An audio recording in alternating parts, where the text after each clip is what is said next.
soir, à tout à l'heure.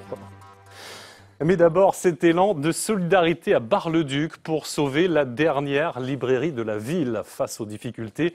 Elle a fermé ses portes depuis une semaine. Un coup de massue pour les salariés, mais aussi pour de nombreux Parisiens qui ont décidé de se mobiliser. Claire Schaffner et Guy Souter.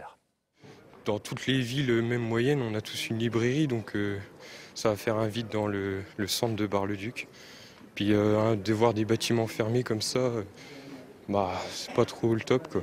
Parce qu'on a quand même le conseil, on a quand même, vous allez ailleurs, bon, vous prenez votre truc puis vous partez avec, hein. C'est tout, hein, il n'y a personne pour vous conseiller, hein. C'est dommage, quoi, c'est dommage, mais bon, tous les commerces ferment sur Bar-le-Duc, alors ils font des beaux travaux, d'accord, mais il ferait bien de s'occuper des commerçants aussi. Dans les rues de Bar-le-Duc, les habitants sont unanimes. La seule librairie de la ville fermée la semaine dernière va manquer. Ces deux amis ont décidé de ne pas laisser faire. Leur page Facebook, créée pour l'occasion, a déjà récolté plus de 3000 soutiens. Et les commerçants n'hésitent pas à afficher leur mobilisation. Il y a une désaffection du centre-ville, donc je pense qu'il faut, mais il faut se mobiliser, il faut se donner, se mobiliser pour faire revenir les gens et c'est possible. Julien et Bruno ne se font pas d'illusions. Le rideau de cette librairie ne s'ouvrira plus. Ce qu'ils veulent, c'est créer une nouvelle boutique. Il y a deux axes possibles.